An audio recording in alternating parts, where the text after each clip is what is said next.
আমি বুঝতে পারলাম যে আমার কাজের গুরুত্ব কতখানি। তারপরে উনি একটা টাস্ক ফোর্স তৈরি করে দিলেন, 9 পদাতিক ডিভিশনকে বললেন যে তোমাদের মাধ্যমে টাস্ক ফোর্সটা পরিচালিত হবে, ইন্ডাস্ট্রিয়াল সিকিউরিটি টাস্ক ফোর্স। এবং আমি আমার অধীনস্থ কর্নেল মহিউদ্দিনকে প্রধান করে 2টা ব্রিগেড তার অধীনস্থ করে দিয়ে আমরা এই টাস্ক ফোর্সটা পরিচালনা করে আসছি গত অগাস্ট মাসের 8 তারিখ থেকে।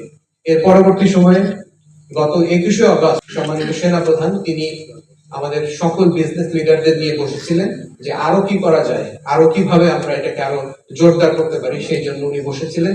এবং সেখান থেকে উনি কিছু গুরুত্বপূর্ণ পয়েন্ট পেয়েছিলেন যেগুলো আমাদেরকে বলেছেন এবং সেগুলো আমরা বাস্তবায়িত করেছি। তো এইভাবে আসলে আমি একটু প্রেক্ষাপটটা বর্ণনা করলাম এবং আমরা বোঝার চেষ্টা করলাম যে আসলে আমাদের জন্য আপনাদের এই সেক্টরের নিরাপত্তা এবং সেক্টরের স্বাভাবিক অবস্থা ফিরিয়ে আনার জন্য আমাদের আসলে আমরা কতখানি প্রতিজ্ঞাবদ্ধ এবং কতখানি আমরা সচেতন সেটা বোঝানোর জন্য।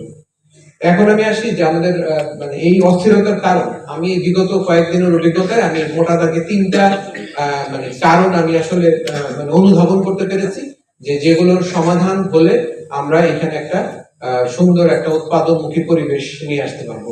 প্রথম কারণটা হচ্ছে গিয়ে যে যেই মানে অস্থিরতার কারণ যেটা ছিল সেটা হচ্ছে গিয়ে যে বহিরাগতদের আক্রমণ। অর্থাৎ আমরা প্রথম দিকে যখন মোতায়েন করেছি তখন আমরা দেখেছি গার্মেন্ট শিল্পের সঙ্গে জড়িত নাই এরকম কিছু ব্যক্তিবর্গ এসে কোম্পানিগুলোকে আক্রমণ করছে।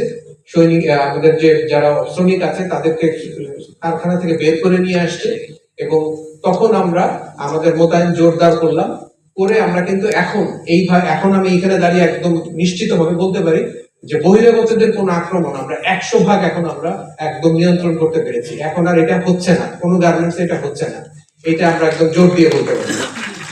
দ্বিতীয় যে কারণটা সেটা অত্যন্ত গুরুত্বপূর্ণ, সেটা হচ্ছে যে শ্রমিকদের বিভিন্ন যৌক্তিক এবং অযৌক্তিক দাবির সমন্বয়ে একটা পরিস্থিতির সৃষ্টি হয়েছে, যেই কারণে কলকারখানাগুলো সকালবেলা চলা শুরু করলেও দেখা যাচ্ছে যে লাঞ্চের পরবর্তী সময় অনেকে ফেরত যাচ্ছেন না, তারা বিভিন্ন দাবি দাওয়া দিচ্ছেন, সকালবেলা থেকেই কিছু কলকারখানা বন্ধ হয়ে যাচ্ছে, এরকম একটা পরিস্থিতির সৃষ্টি হয়েছে।